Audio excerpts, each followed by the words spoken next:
Estás escuchando una producción de Lowpod.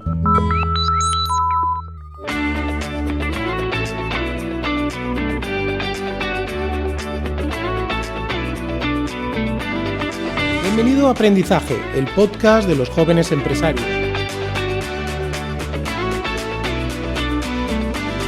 Hola amigos emprendedores, bienvenidos a la segunda temporada de Aprendizaje. Como ya sabéis, este es el podcast de CEAGE para los jóvenes empresarios.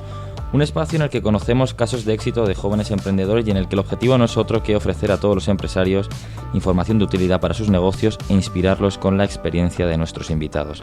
CEAGE es la Confederación Española de Asociaciones de Jóvenes Empresarios y lleva 30 años defendiendo la voz de los jóvenes emprendedores. Su objetivo es mejorar el entorno en el que nacen y se desarrollan las empresas y contribuir al fomento de su estabilidad, competitividad, innovación e internacionalización. Si eres empresario y tienes menos de 41 años, no lo dudes, este es tu sitio. Entra en la web www.ceage.es y consulta más información. Mi nombre es Jorge Molina y hoy nos acompaña Sebastián Muriel, actual CEO de Grupo M en España, compañía que pertenece al gigante londinense de agencia de comunicación WPP, que es una de las Big Four de la publicidad. Buenas tardes, gracias por acompañarnos. ¿Cómo estás? Muchas gracias. Pues muy bien, la verdad. Sebas Muriel, ¿no Sebastián? Sebastián. Ya, bueno, Sebastián... Sebastián solo me llama mi madre cuando se enfada. Sabemos que todos los perfiles tienes puestos Sebas, pero digo, bueno, por quedar como formal, vamos a llamarle Sebastián. De aquí en adelante claro llamaremos sí. Sebas. Nada. Y que además suena mejor. No vamos a desmerecer a tu madre tampoco, pero Sebas suena mejor. Bueno, Sebas es ingeniero de telecomunicaciones y ha sido General Manager de Red.es, ha sido también CEO de Twenty, director de experiencia de cliente en Telefónica. Y como comentábamos, pues actualmente es el CEO de Grupo M en España. Y en todos los proyectos yo creo que ha demostrado capacidad para innovar, para transformar y para que sus empresas y equipos crezcan, ¿no? Y sobre todo, pues eso, liderando equipos, ¿no? Que es algo crucial en un mundo tan cambiante como el actual. Si te parece, Sebas, vamos a empezar hablando, como te decía, vamos a dar un viaje en el tiempo hacia atrás. Empecemos hablando de tu experiencia en Twenty. Tú venías, además de trabajar en el sector público, ¿verdad? ¿No? Trabajaste en Red.es, que pertenecía sí. al gobierno, y das el salto a Twenty, que si no me equivoco es en el año 2011. Justo. Que entras como vicepresidente de Asuntos Públicos, luego pasas a CEO, ¿verdad?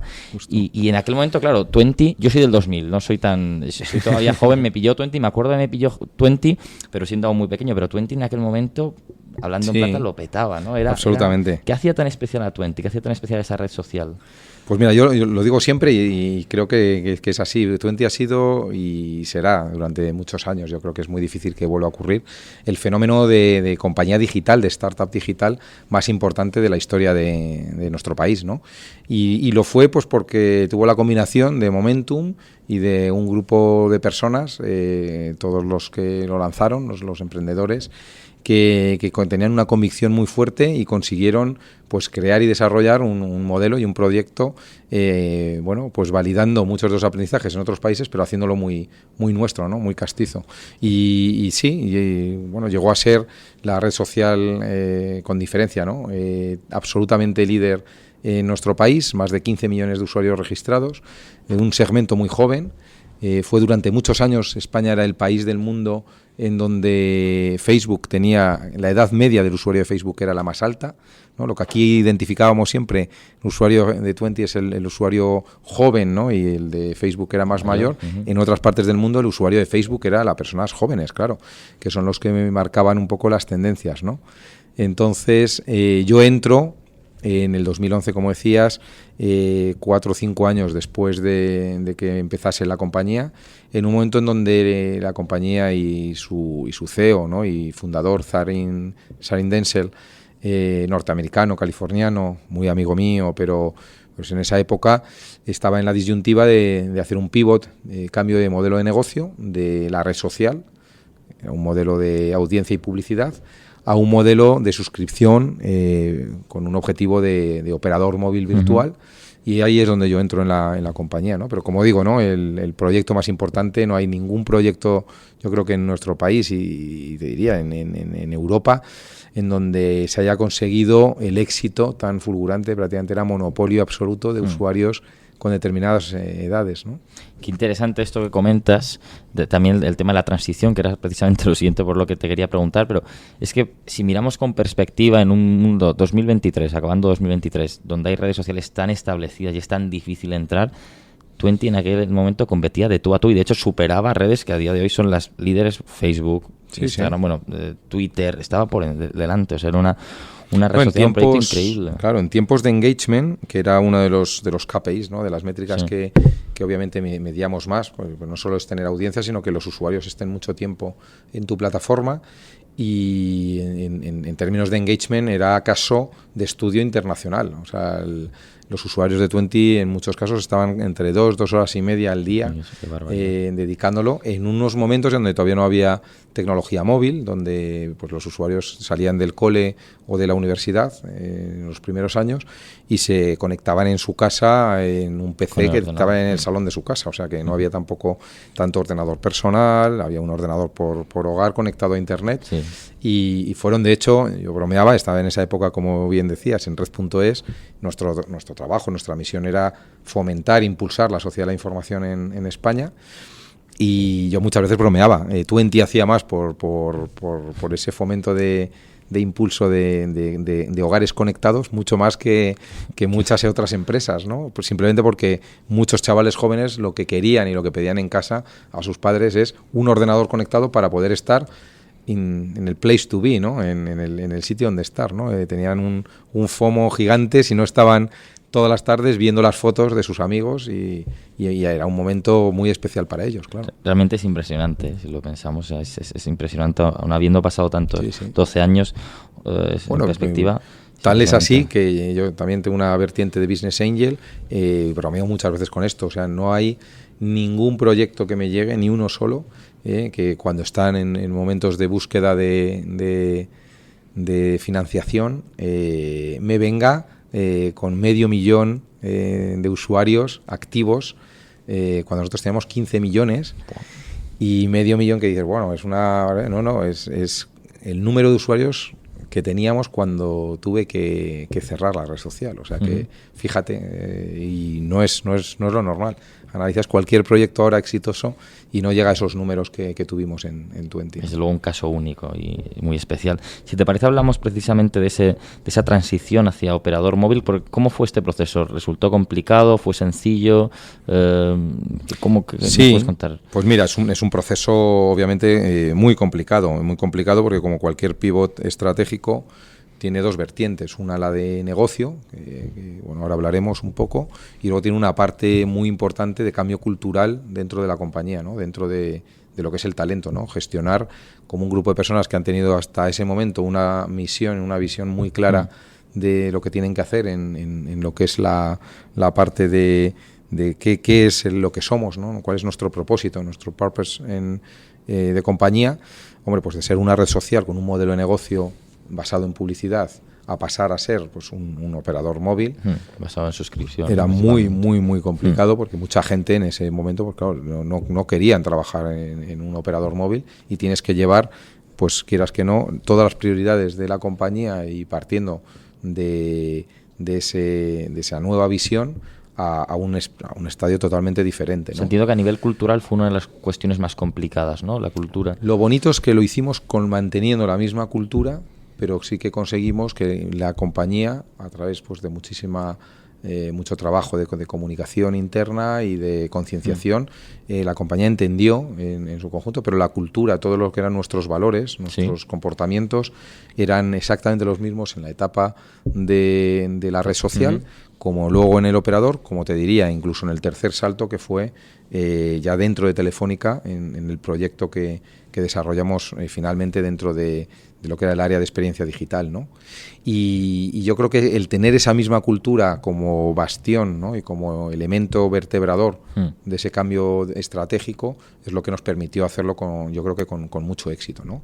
En términos de negocio es bastante significativo. La compañía entró en números de rentabilidad con muchísimos menos clientes en el operador que con esos varios decenas de millones de usuarios en la red social, ¿no? Con menos clientes, pero pagando recurrentemente todos los meses, claro.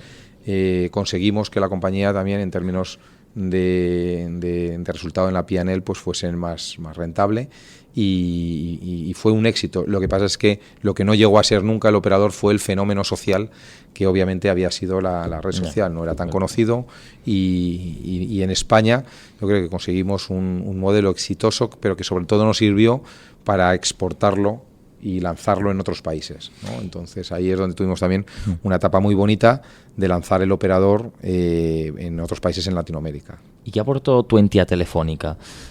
Entiendo que más allá de clientes, más allá de cierta rentabilidad, seguramente aportasteis también en la parte de tecnología digital o ciertos conocimientos o cierta cultura que para Telefónica también tenía un valor, ¿no? Crucial.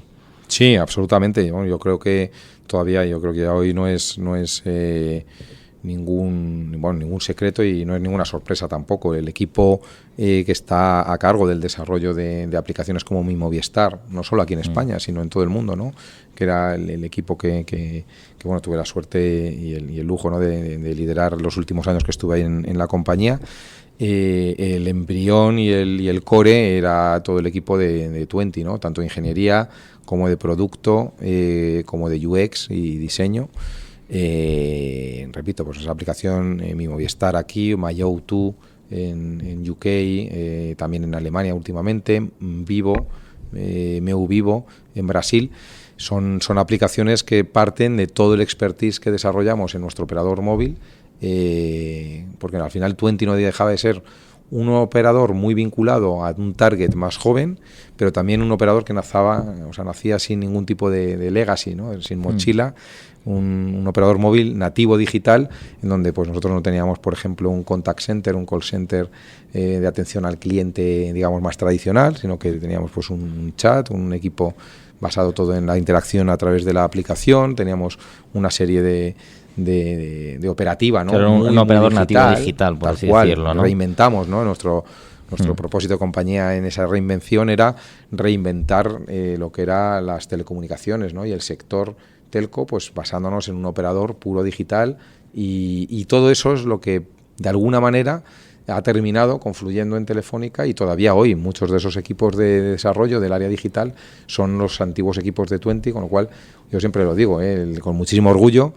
Una grandísima compañía como Telefónica, pues Tuenti, lo que le dio esa adquisición en su día de esa red social fue sobre todo unas maneras de trabajar, una cultura de desarrollo de producto digital y repito, con mucho orgullo, también con mucha humildad, que ha trascendido mucho más allá de lo que era el proyecto original de Tuenti y se ha extendido pues a muchos equipos de desarrollo de Telefónica, que yo creo que parte de ese cambio de digitalización de la compañía, pues lo puedes desarrollar pues digitalizando mucho de la propuesta tecnológica de Telefónica, pero también muchísimo del front-end con el cliente y bueno, pues haciendo unos proyectos como los que hemos desarrollado en los principales aplicaciones del grupo. Pues yo creo que ahí está, ¿no? Eso es lo que ha quedado y que no sigue poco, quedando, que ¿no? no es poco, es un legado, al revés, vamos, es súper importante. Importantísimo. Y más en una empresa, como tú dices, como Telefónica, es una empresa bandera de España y yo creo que es una empresa líder, es una empresa modelo. Sigamos viajando en el tiempo, ¿no? Porque formaste parte de Telefónica hasta principios de 2022 y entonces decides te fichan como CEO aquí en Grupo M. ¿Por qué decides dar ese salto, ese cambio del sector de la tecnología al sector de la agencia de medios, comunicación, publicidad? ¿Qué te anima a dar este paso? Bueno, yo creo que se dan dos circunstancias. Una, pues mi propia personalidad, que cada X años pues tiene una necesidad de hacer cosas diferentes, y toda mi carrera. Yo empecé como ingeniero haciendo tecnología, luego estuve en consultoría estratégica en Price, luego estuve, como has dicho, ¿no? En sector público, en Red.es, pues un entorno muchísimo más inflexible, mucho más difícil de lanzar, pero haciendo proyectos también de envergadura a nivel país, que también fue mucho aprendizaje. Luego una startup como Tuenti, y luego dentro, en ese proceso de también una grandísima compañía, un corporate como Telefónica. Y en este caso el salto a GroupM y a WPP es básicamente porque me atrae resolver problemas diferentes, distintos. Es un sector en el que yo no había trabajado, no tenía ninguna experiencia. Y es un sector que tiene la característica que yo le pedía en ese momento, pues de momento vital mío, ¿no? Por mi personalidad, de querer enfrentarme a problemas desconocidos. Tiene unas características que fundamentalmente están muy vinculadas a que es un entorno que está en cambio muy fuerte. Eso te iba a preguntar, ¿no? Tú precisamente tienes un perfil digital, yo creo, por encima de todo. Y creo que posiblemente este fichaje hace 15 años o hace 10 hubiese sido muy complicado de ver en el sector de las agencias de medios, ¿no? Y yo creo que refleja muy bien la transición hacia el entorno digital, hacia el enfoque puramente digital que está este sector, ¿no? Que yo creo que es lo que ibas a comentarnos. Sí, correcto. O sea, yo creo que efectivamente hay un cambio en la búsqueda de audiencias, ¿no? En los canales, que hasta hace unos años pues eran obviamente pues canales más tradicionales, de televisión, prensa, radio, que manejabas pues con muy poquito esfuerzo la capacidad de llegar a coberturas muy altas muy rápido. En los últimos años obviamente hay mucha más fragmentación con un montón de plataformas digitales en donde también todavía mucho del exterior digitalizándose, mucho de la televisión también digitalizándose con la tele conectada, mucho del audio digital que también reinventa, pero al final también pues plataformas que lo mismo han ido cambiando. Hablamos antes de Twenty lo fue durante mucho tiempo una plataforma básica, un soporte para acceder a un segmento muy claro, ¿no? El de los más jóvenes, pero luego pues obviamente fue Facebook y luego de repente pues emigró mucho de esa audiencia a Instagram, de repente en los últimos años tienes un TikTok, tienes un Google que siempre ha estado ahí, y es un entorno en donde no solo es el paso del tradicional al digital, te diría que también cuando un perfil como el mío pues resulta atractivo para pues la principal, el número uno mundial como es WPP y GroupM, aquí en España no es el caso, tenemos mucha oportunidad de crecimiento, todavía no somos el líder de mercado y es parte de lo que es el proyecto para mí, ¿no? De la ambición y el incentivo, ¿no? De decir, oye, me apetece jugar porque creo que tenemos las posibilidades para poder llegar a serlo. Pero como te digo, no solo es un paso de un tradicional al digital, es que el propio digital está en un momento precioso de cambio salvaje, ¿no? Entonces, a mí que me gusta surfear justo y aprovechar estos momentos de incertidumbre y de cambio para intentar configurar equipos que sean capaces de responder muy rápido a esos cambios, pues yo creo que tengo esa posibilidad, ¿no? Así lo leo yo cuando entro en el proceso y cuando finalmente pues me ofrecen la oportunidad y la acepto encantado, porque yo creo que es un momento muy bonito de sector, ¿no? En los últimos 2 años yo creo que todo ha cambiado más que en los 10 anteriores y en los últimos 6 meses ha cambiado más que en los 2 años anteriores. O sea, si os fijáis, la velocidad de cambio es exponencial y de alguna manera yo creo que bueno, pues es cómo llevar a compañías que están, entre comillas, en entornos pues donde pues sus dinámicas son de menor velocidad, ¿vale? Cómo adaptarlas y reorganizar y reconstruir, ¿no? Y reformular una propuesta de valor en un mundo donde está cambiando todo pues muchísimo, ¿no? Sí. Hay palabras, ¿no? Yo creo que ya forman parte del día a día de todas las empresas en todos los sectores, ¿no? Cambio, incertidumbre, innovación, transformación, flexibilidad, ¿no? Yo creo que al final todo esto que dices se traduce en que hay que ser flexible más que nunca, ¿no? Lo del entorno VUCA, ¿no? Que se habla tanto de volátil, incierto, complejo y ambiguo, ¿no? Y realmente todo los proyectos en los que así está involucrado ha tenido al usuario en el centro, ya sea Twenty, sea Telefónica, ahora en GroupM. ¿Cómo ha cambiado el usuario en los últimos 10 años? Porque claro, parte de este cambio del que tú hablabas se ha visto en los usuarios, que al final los que conducen, ¿no? a las empresas con sus preferencias y sus hábitos. ¿Cómo ha cambiado el usuario? ¿Es más inflexible? ¿Presta menos atención? ¿Tiene menos compromiso? ¿Cómo has visto tú la evolución del usuario en los últimos 15 años? El usuario al final es el que dicta la realidad de cada uno de los sectores y muchas veces ese cambio el propio usuario no sabe qué es lo que quiere y va cambiando y modificando sus comportamientos en función a muchísimos temas que pueden ser tecnología, disrupciones muy fuertes tecnológicas, o puede ser única y exclusivamente pues cambios en su manera de hacer, ¿no? y de jugar con esas tecnologías que en muchos casos han estado ahí siempre pero que no han despegado, ¿no? Pongo siempre un ejemplo que yo creo que es muy, muy llamativo, pero que no nos sorprenda a ninguno, ¿no? Yo cuando estaba en Price, hablo del año 2001, hablábamos ya de cuáles eran las posibles killer application para tecnología 3G. En ese momento yo en algunos de los proyectos en telecomunicaciones, en Telco, hablando pues con muchas de las operadoras y me preguntaban y claro, al final nosotros pues dentro de lo que era nuestro benchmark, una de las que salía siempre era la videoconferencia, ¿no? Necesitabas un poco más de ancho de banda para poder hacer videoconferencia, con lo cual parecía que podía ser una de las que la videoconferencia realmente a nivel masivo que usamos todos prácticamente un par de veces al día, en realidad ha ocurrido en el año 2020 con la pandemia. O sea, 20 años que no nos damos cuenta, ¿no? La tecnología estaba, la capacidad de poder hacer esas llamadas, lo que mucha gente, cuando yo lo decía eso en el año 2001, 2002, a muchos de nuestros clientes, nos decían, nadie va a hacer videoconferencias con el teléfono móvil, o sea, no te van a llamar, estás a lo mejor despeinado, te pillan en un mal... Y ahora ya nadie se preocupa de eso. O sea, el cambio del chip ha llevado mucho tiempo, aún estando la tecnología disponible, y por tanto yo creo que por eso es tan importante, como bien decías, realmente que el usuario esté en el centro de tu estrategia y sobre todo cuando tienes que identificar posibles innovaciones que, repito, el usuario no te las va a pedir él, pero de una manera muy paulatina pues se van a ir afianzando, ¿no? Pasa con todas las tecnologías y pasa con todas las estrategias de innovación. Normalmente llevan más tiempo de lo que habitualmente pues estimamos, ¿no?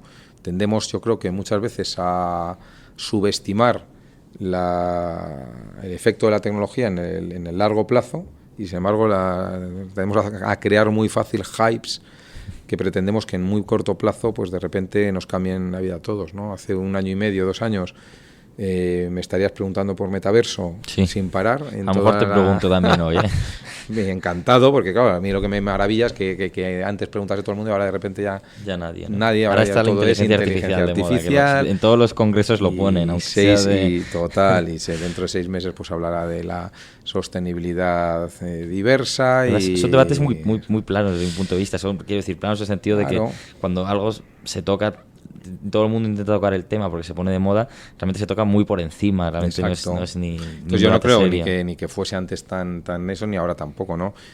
Obviamente va a ocurrir. Lo que yo creo que es la gran característica, y yo lo intento en todos los proyectos en los que he estado implicado y en todos los equipos que lidero, es que no nos dediquemos a pensar, como decías, ¿no? En esas palabras tan fáciles de pronunciar, ¿no? Y que se nos salen prácticamente sin ningún esfuerzo. Pues hablar de transformación, hablar de incertidumbre, hablar de cambio, que no se hable solo, sino que se haga de verdad. Entonces, si queremos ser consecuentes y aplicar muchos de estos proyectos, claro que nuestro sector está sujeto ahora mismo a una transformación brutal, pues con la inteligencia artificial, con toda la fragmentación de los medios y del mix, todo lo que supone la optimización de los resultados de negocio de nuestros clientes, ¿no? Del anunciante, para que consiga mejores resultados de negocio en su propio...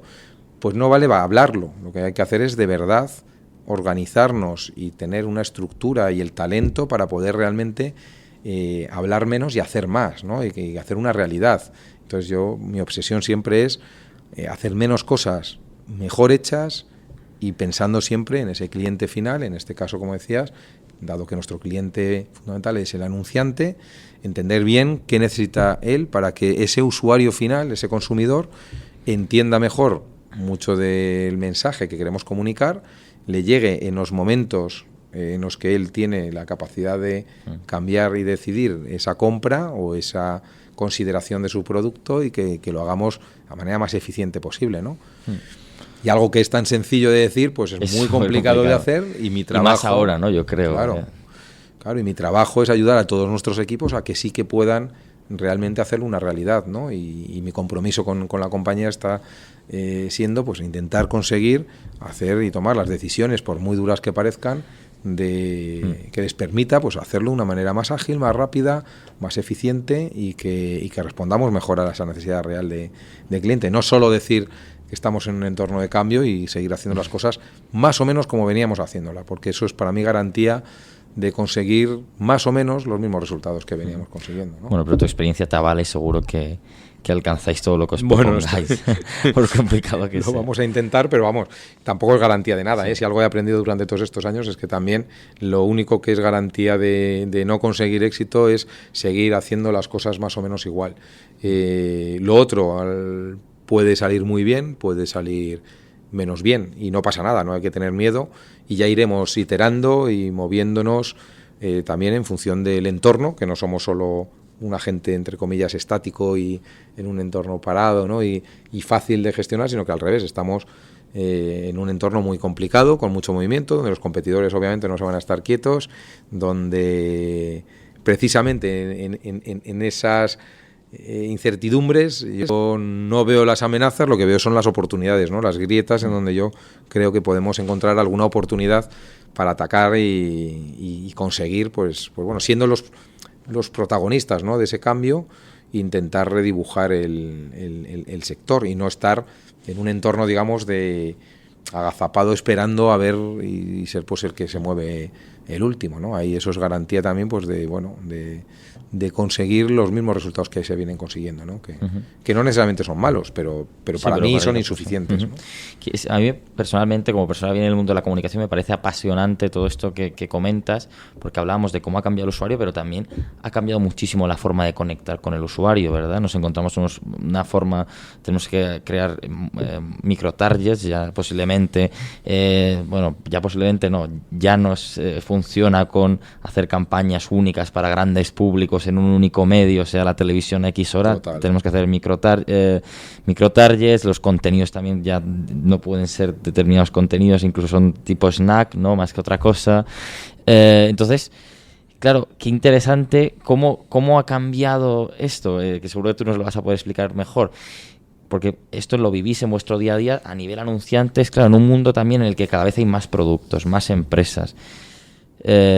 El usuario cada vez tiene quizás menos compromiso con las marcas o más, al menos más opciones donde elegir, por tanto crear esa conexión, ese vínculo emocional con usuario-marca es cada vez más complicado, ¿no? ¿Cómo ha cambiado esa forma de conectar con el usuario? ¿Es cada vez más difícil sorprender? Bueno, cuéntanos un poco sobre tú. Sí, explicas. Bueno, pues yo creo que lo has resumido fenomenal. O sea, yo creo que es eso, es el enamorar a ese posible consumidor, ¿no? Pensando en una marca, en uno de nuestros clientes, pues cuesta cada vez más. Y cuesta cada vez más porque es más difícil identificarlo y saber cuándo es el momento y cuál es el mejor canal, que ya no es uno, como decías, ¿no?, sino que es la combinación de muchos y en muchos momentos, ¿no?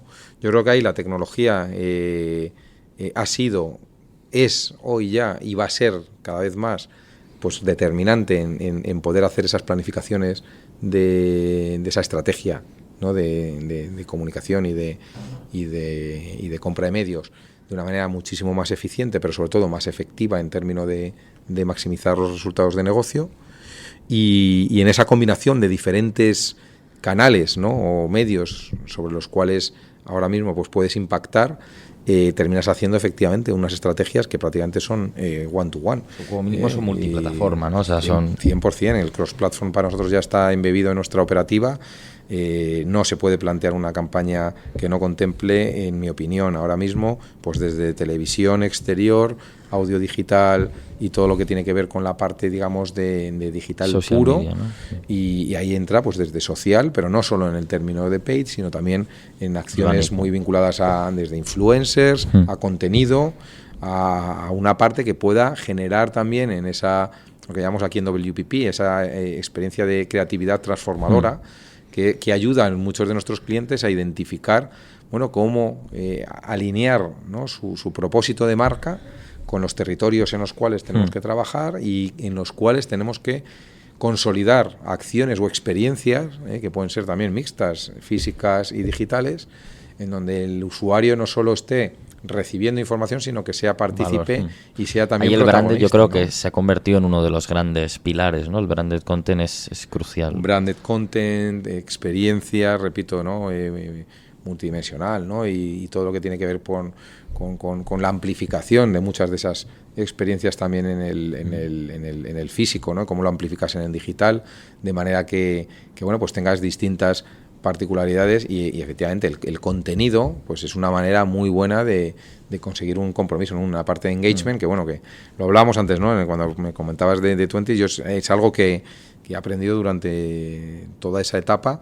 Lo importante es que el usuario esté en ese entorno, entre comillas, controlado, en donde tú eres capaz de gestionar una comunicación que cada vez cuesta más, por lo que decías, ¿no? Porque ahora la gente se ha acostumbrado a, decías, snack, o sea, son 15 segundos como claro, mucho. Es que el snack, es el tiempo que da, tú ¿no? que vienes del mundo de las redes sociales, yo creo que las redes sociales hablan muy bien de cómo son las personas en un determinado momento, ¿no?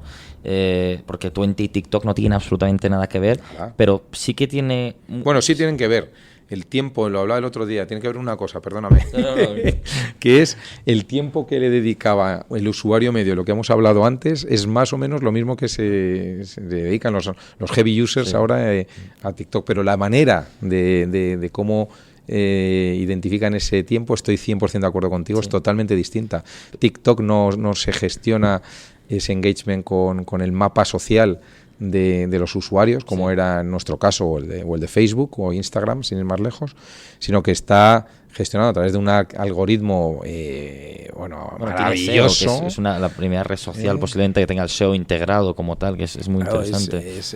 Pero es brutal que es un zapping personalizado, agresivísimo, en donde el algoritmo te va soltando lo que sabe que te va a gustar, aunque no tenga nada que ver con ninguno de tus amigos, ¿no? Eso es muy interesante, que es que el TikTok, lo que a mí me llama muchísimo la atención, incluso en el propio interfaz, es que el peso de la gente a la que tú sigues es muchísimo menor, que de hecho tienes la ventana de seguidores y no seguidos, o no sé cómo es el nombre, y es súper interesante, ¿no? Y yo creo que también habla mucho de cómo ha cambiado, no sé si decir la sociedad, o al menos si el usuario medio en redes, de el tipo de contenido que le gusta consumir, ¿no? Porque hace 4 o 5 años posiblemente estaríamos hablando de que hay que enganchar en 10 segundos en Instagram, pero es que ahora estamos hablando en 3 segundos. Sí.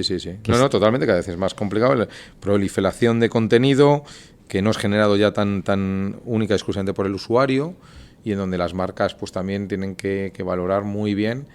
Y claro, es un escenario más complicado, la sofisticación es cada vez más fuerte, y por eso yo creo que también tiene más sentido que nunca en los roles de advisor, ¿no? O de entre comillas de intermediario que yo creo que las agencias pues proporcionamos, ¿no? Que tiene que ir más vinculado a una consultoría, si quieres, ¿no? O a aconsejar a nuestros clientes en este entorno donde es mejor y cómo hacerlo de una manera mejor. Más allá que simple y llanamente lo que venían haciendo en el pasado, que era pues la compra y de volúmenes, ¿no? De espacios, medios, ¿no? De espacio. Entonces, bueno, es maravilloso. O sea, yo creo que, respondiendo a tu pregunta, el por qué Sebas Muriel decide dar el paso, pues es porque realmente es un entorno precioso de cambio, es un sector apasionante, y me parecía pues un buen momento para enfrentarme a problemas diferentes, ¿no? Y por cerrar este tema de ya el tema de los usuarios, la relación con los diferentes canales, ¿siguen siendo los medios tradicionales el pivot sobre el elemento central sobre el que pivotan las agencias? Porque generalmente, bueno, hablábamos de que los medios tradicionales, quizás sumado a exterior, ¿no? que sí que se mantiene, son los que los principales agregadores de espacios, ¿no? Pero claro, en un mundo tan digital, no sé, en el que además cada vez hay menor consumo de noticias, por ejemplo, menor consumo televisivo, por supuesto, de prensa en papel, a pesar de ello, ¿siguen siendo el elemento principal o han perdido ese...? Yo creo que sí, lo sigo defendiendo por una sencilla razón.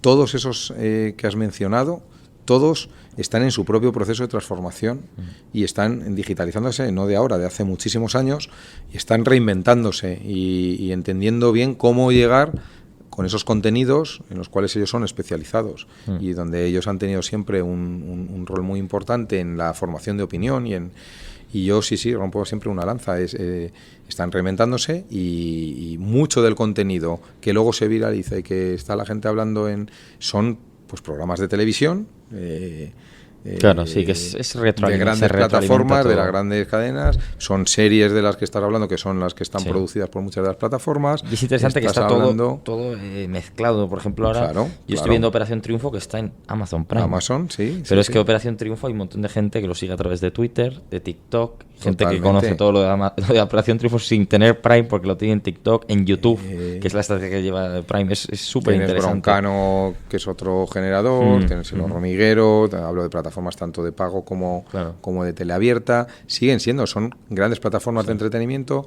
Lo mismo, piensas en Exterior hay una innovación brutal en los últimos años, Bueno, pero JCDecaux. espectacular, con grandísimas compañías, exacto. Y Tiene que- el anuncio no sé si has visto, de la abuela que han puesto. Sí, Es maravilloso. Sí. Es una- No, y muchas campañas que nosotros hacemos con nuestros clientes, que ya no solo lo que es más vistoso, que puedas pensar en innovación sino en innovación de programática asociada a la geolocalización del usuario y de targets en función de por dónde van andando y los momentos del día. O sea, hay auténticas virguerías que yo creo que hace que muchos de esos conceptos que los asociamos a un sector, digamos, más tradicional, en el fondo estás hablando de sectores que se han reinventado, ¿no? Y yo mismo muchas veces lo digo, yo creo que el rol de la agencia entre el cliente y el medio es un papel bisagra en la innovación de ambos, ¿no? De ayudar a la transformación de los propios clientes, que tienen que cambiar sus estructuras organizativas y su approach a la comunicación y a la publicidad dentro de sus necesidades de negocio, ¿vale? Ahí estaríamos hablando de las marcas y el cliente, el anunciante, y luego tenemos un papel bisagra con los medios que también están en esa transformación y nosotros podemos ayudar mucho a vertebrar. Al final nos dejamos de ser... Había una palabra, me ha gustado mucho lo que decías antes, de guiar en el proceso, Sí, señor. de advisor, ¿no? Somos un vertebrador. Al final no deja de ser un ecosistema. No podemos cambiar solo los clientes y que no haya evolución o transformación también en el lado de los medios. Lo contrario también. No puede haber solo evolución en los medios sin que los propios clientes lo hagan, ¿no? Y nosotros mismos como sector, las agencias tanto de medios como de otras partes más vinculadas a la comunicación, ¿no? Las creativas, el PR, etcétera. Al final somos un ecosistema en el que yo creo que tenemos que ir adaptándonos en muchos casos y evolucionando también modelos de negocio. O sea que yo creo que por eso también es un proyecto precioso. Sí. Como emprendedor, has estado en empresas envidiables, tu trayectoria es magnífica. Si tuvieses que destacar qué has aprendido a lo largo de tu carrera, ¿qué destacarías? Si pudieses destacar una cosa, a lo mejor son más de... Entiendo que es difícil condensar. Sí. Mira, yo te diría quizás la más importante para mí es ser consecuente con lo que le vas a exigir luego, ¿no? a los equipos, ¿no? Y ser claro, ¿no? y tener foco. Para mí quizás es pues a lo largo de mi carrera es quizás lo que se ha ido acentuando cada vez más, ¿no? Lo que creo que también he dicho antes, ¿no? El intentar hacer menos pero mejor hecho, e intentar ser claros, muy claro con los equipos de qué queremos, ¿no? E intentar evitar los grises, las áreas grises, ¿no? Muy difícil muchas veces cuando según vas creciendo en responsabilidad y según vas creciendo en el tamaño de compañía, cada vez es más difícil y eso es lo que explica el por qué muchas veces la gran compañía le cuesta más innovar que una pequeña startup. Es única y exclusivamente porque tienes muchas consideraciones del corto plazo que son opuestas totalmente a lo que es la visión de compañía de medio largo plazo, en que todos estamos de acuerdo que tenemos que llegar a algo, pero claro, en el corto plazo hay que cumplir una serie de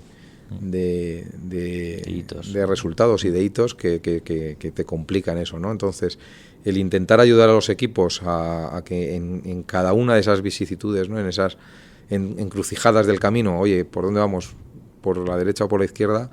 Yo creo que el poder ayudarles marcando un foco claro, que ellos mismos se puedan responder, que se sientan empoderados para poder tomar esas decisiones ellos mismos, es quizás lo más difícil y lo que más he aprendido, pues a golpe también de muchas cosas que han salido bien y otras que no han salido tan bien, ¿no? De aprendizajes, ¿no? Entonces, foco, intentar tener claro y ser consecuente y consistente con lo que hemos dicho que vamos a intentar hacer, ¿no? Precisamente aprendizaje, el título del podcast, es una palabra crucial en el mundo del emprendimiento, un mundo en el que quizás ahora se vende una imagen demasiado de que es todo una cara bonita, y el emprendimiento, como todo en la vida, tiene subidas y bajadas, tiene momentos difíciles. Tremendo. Y es gracioso, además justo esta mañana me metía en Instagram, me ponía a mirar el feed y me saltaban cada 3 o 4 posts como un post pagado de un influencer o microinfluencer que sale en un coche de lujo. ¿Quieres hacer tus primeros 100.000 euros? Tal, se vende mucho esa imagen del emprendimiento, pero el emprendimiento va mucho más allá de eso y tiene momentos difíciles, como tú mismo comentabas ahora. ¿Qué has aprendido tú de los momentos difíciles? ¿Qué es precisamente esto que nos comentabas? No sé si por ejemplo, en Tuenti, no sé si fue un momento complicado la transición hacia operador móvil o empezar a verse superado por otro tipo de plataformas, cómo se gestiona eso, o en general, momentos difíciles. ¿Qué aprendizajes destacarías? Sí.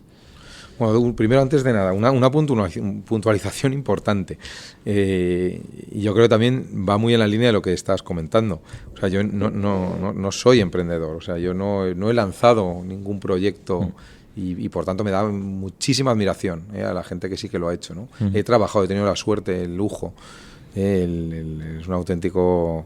Pues haber trabajado con gente como Sharing, como bueno, gente que respeto, pues porque ellos sí que dieron un paso en un momento dado de lanzar, ¿no? Tú como Business Angel precisamente quieres ayudar, ¿no? Exacto, y como inversor sí que lo mismo, ayudo, pero nunca he dado el salto de decir, oye, me voy. Por eso, admiración máxima, y es muy complicado, por cada proyecto exitoso hay muchísima gente que se queda en el camino, y yo conozco a muchos les ha ido muy bien, pero a unos tantos no les ha ido bien, y por eso hay que valorar. Yo creo que es muy importante socialmente que, oye, es una figura digna de admiración, ¿vale?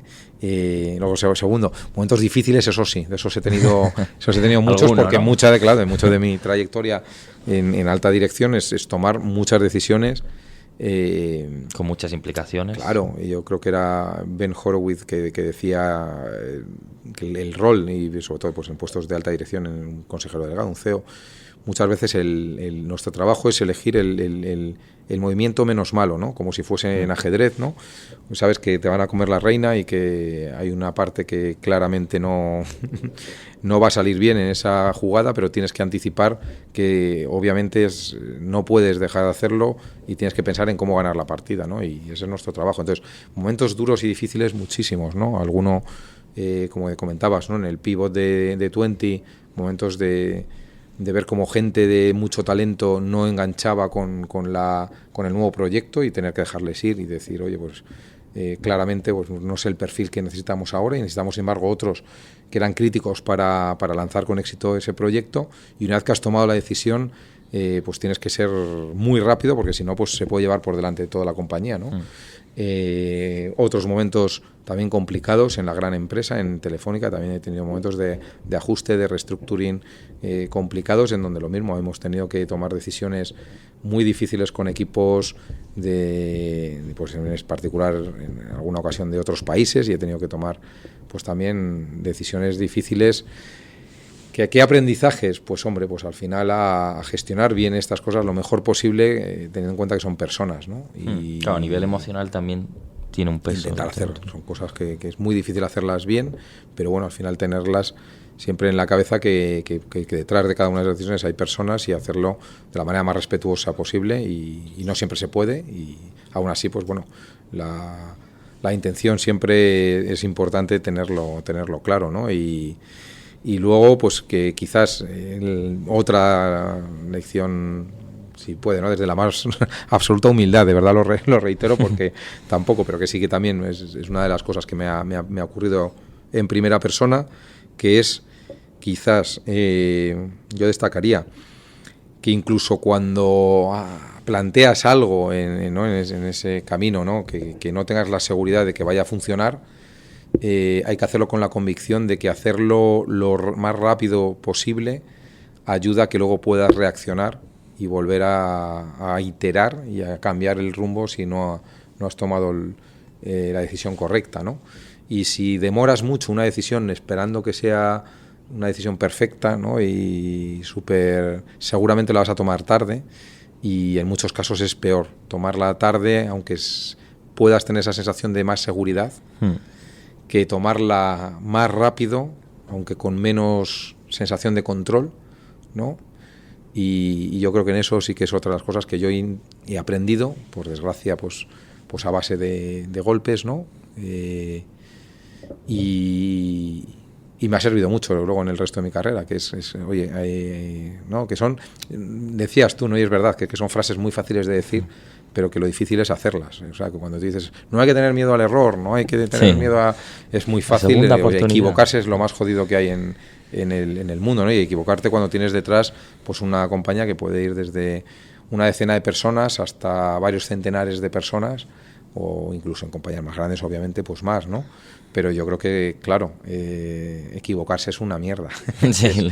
y es una responsabilidad muy fuerte y es mucho peso y por eso yo creo más que... cuando hay gente detrás, como tú decías. 100%. Entonces, yo creo que ahí tenemos que tener implícito que, y yo creo en el mundo del emprendimiento más acentuado aún, porque esas decisiones hay que tomarlas mucho más rápido, estás esquiando en un terreno mucho más complicado y tienes que girar más rápido y tienes que tomar las decisiones mucho más rápido, aún sabiendo que a lo mejor en los 2 siguientes metros te va a salir una piedra y te puedes caer, pero no puedes intentar ir controlándolo todo. Entonces hay que tomarla rápido para rápidamente también con esa misma flexibilidad pues poder conseguir girar más rápido en la siguiente si ves que hay algo imprevisto, ¿no?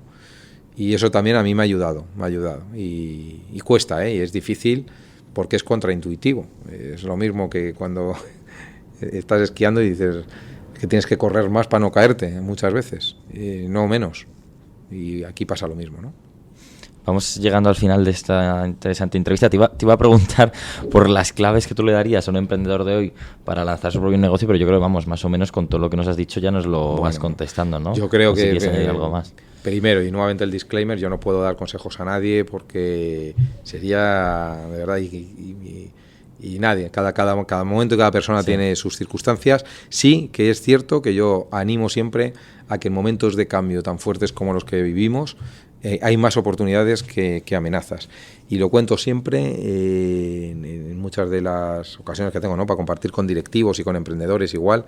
Es un momento apasionante. Está el momento... Las grandes compañías, en general, tendemos a tener mucho más difícil la toma de decisiones rápidas y capturar esas oportunidades única y exclusivamente por todo el legacy que llevamos encima. Tenemos un montón de mochilas que es muy difícil tomar muchas decisiones, aunque las vemos muy claras. Entonces, para un emprendedor tenéis que aprovechar que ellos no llevan ninguna mochila y que pueden hacer y tomar las decisiones mucho más rápidas. La oportunidad está ahí y la capacidad que tienen es más grande, paradójicamente, a la de la gran compañía, aunque tengan menos recursos inicialmente. Y los recursos los van a conseguir si convencen y enamoran tanto a talento para que hagan el viaje con ellos, como a los posibles inversores, en cuanto demuestren una idea que funciona y un producto mínimo viable que pueda ilusionar y enamorar a un posible inversor. No hay ningún inversor que se resista a un posible upside fuerte. Y la oportunidad es tan grande que yo creo que ahora es mejor momento que nunca. O sea, el partido, no, lejos de haber terminado, yo creo que en muchas cosas está empezando. Entonces, yo animo. Ahora, también digo... Siempre no es el camino fácil que nos intentan vender, como bien decías, es un camino muy complicado, que hay que estar preparado. Mucho sub y baja, que es muy importante. Mentalmente es un rompepiernas, sí. Absolutamente. Yo tengo la suerte de tener muchísimos amigos que vienen de ese mundo y que siguen en ese mundo, y todos sin excepción, todos, no voy a decir ningún nombre porque me voy a olvidar de alguno, pero todos sin excepción lo cuentan exactamente igual y es muy complicado. Mirando al futuro y para cerrar, ¿cómo crees que va a cambiar el mundo de la publicidad y la comunicación en los próximos años? Te meto palabras que sé que te van a gustar: inteligencia artificial, metaverso. Te dije que te podía preguntar y lo he hecho. No sé, ¿cuál crees que puede ser otros elementos disruptivos? ¿Crees que va a seguir igual, que ya hemos llegado a un punto en el que se va a mantener la tendencia actual? No, va a cambiar, pues vamos, muchísimo, ¿no? Y no tengo ni idea de cuál va a ser la velocidad, pero que dentro de unos años, igual que la gente ya no ve solo 2 cadenas en blanco y negro como hace 50 años, es obvio que la gente no va a seguir consumiendo contenidos y entretenimiento de la misma manera que vemos ahora. Pues estoy convencido. El TikTok nos parecerá, pues yo lo he vivido en primera persona, como lo hablábamos, ¿no? Con Twenty, que parecía que era el número 1 indiscutible, y yo lo he vivido, y pasar de ser el líder absoluto, pues dentro de unos años, igual que que mis hijos pues no contemplan nada que no tenga que ver pues con las plataformas que hemos estado hablando, estoy convencidísimo que ellos mismos no les va a parecer como algo outdated totalmente. Es que es todo mucho más efímero, ¿no? Yo creo sí, ahora.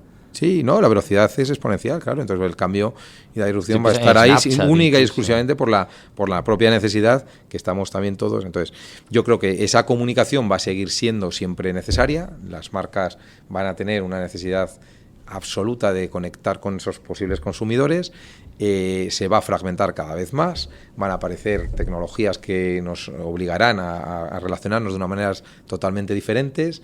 Y lo apasionante de esto es que más que pensar en cuál va a ser, lo que yo creo que tenemos que preparar son organizaciones que estén preparadas y entrenadas para navegar en esa incertidumbre y ser capaces de liderar parte de ese cambio, pues provocándolo, ¿no? Y ya lo he dicho, el cliente final, el usuario, yo lo he vivido durante muchos años en primera persona, jamás te va a pedir un story que se borra a las 24 horas y dure 15 segundos, no te lo va a pedir proactivamente, no lo sabe, y no lo sabe ni tiene ni puñetera idea de qué es lo que quería, y sin embargo en 5 o 10 años pues de repente te ves que ellos lo que están consumiendo ahora mismo es eso.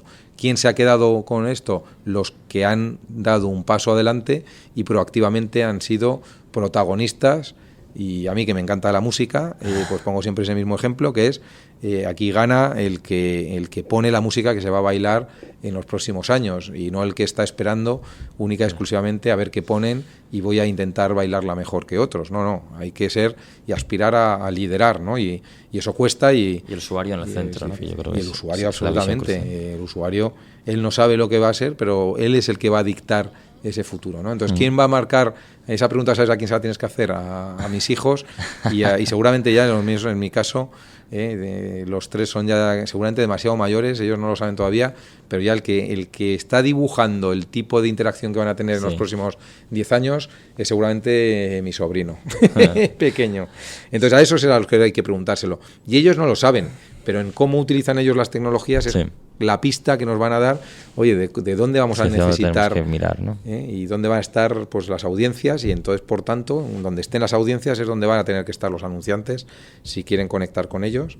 Y afortunadamente, yo lo digo muchas veces, como por suerte o por desgracia la mayoría de los modelos digitales, que es también algo en lo que he trabajado un poquito durante los últimos años, solo se sostienen, muchos de ellos, con publicidad, pues va a seguir ocurriendo, se va a repetir la historia. Da igual cuál es el formato, será televisión tridimensional en casa, o serán unas gafas de metaverso, o será una interacción por voz con inteligencia artificial, me da igual. Pero en cuanto haya audiencia, va a hacer falta de que las marcas estén, y el negocio que va a sostener todos esos desarrollos va a estar basado mayoritariamente en publicidad. Muy difícil que sea por incluso Netflix, que siempre había sido contra la publicidad, ya se planteó meterlo, hizo una encuesta interna, aunque yo creo que no le salió muy buenos resultados. No, te equivocas, los datos de adquisición de la tarifa es que es verdad, ya está implementada, claro, es verdad. Sí, no. O sea, poca broma, al final este tipo de cosas van... A3 Media hizo un banner satírico que lo colocó en Callao, si no recuerdo mal, o en Sol, que era que a todos aquellos que renegabais de la publicidad, bienvenidos a nuestro mundo que llevamos 25 años liderando. Tal cual, sí, no, y todo es así. Es así, a la vez tienes a A3 Media, también lo has puesto, también con contenido premium por suscripción, o sea, está el sector divertidísimo, está muy divertido. Editorial. Y en audio pasa exactamente lo mismo, tienes pues con todos los podcasts, pues tienes modelos freemium, gente pues, jugando al contenido premium de suscripción, gente al revés, abriéndose a publicidad. Y ya no, está sector... Por eso digo que da igual, entre comillas, ¿no? Lo que va a ocurrir va a ir pasando en función de cómo muchos de estos cambios, pues obviamente lo van a liderar determinadas compañías que van a identificar cómo ese cliente o ese consumidor va a cambiar su comportamiento, pero lo van a cambiar ellos, o sea que hay que estar muy muy pendiente y ya está, un poco más. Pues Sebas Muriel, yo creo que hemos hecho has hecho una revisión del sector extremadamente interesante y de todo lo que va a cambiar. Hemos dicho mucho de cómo crees, has dicho mucho cómo crees que va a cambiar todo. No sé si quieres decirnos qué deseas tú para cerrar, por todo lo alto, qué deseas tú para el futuro, sea cercano, lejano, ya sea a nivel profesional, personal. No, yo creo que lo más importante, yo creo que es el disfrutar con lo que hacemos, ¿no? Paramos demasiado tiempo, yo lo digo siempre a los equipos, y le quitamos demasiado tiempo a nuestras familias y a nuestra vida, ¿no? Por algo que nos tiene que ilusionar y apasionar, ¿no? Entonces yo siempre lo digo, ¿qué es lo que le pido yo? Pues que sigamos pasando también muy buenos ratos, y yo creo que nuestro sector pues nos los da también para disfrutar, que todo este cambio merezca la pena, ¿no? Sebas Muriel, CEO de Group M España, un placer haber podido compartir unos minutos contigo. No te quitamos más tiempo para que se puedas dedicar también a tu familia, y muchísimas gracias. Mil gracias a vosotros, de verdad, y mucha suerte con el programa y con todas las iniciativas de la asociación.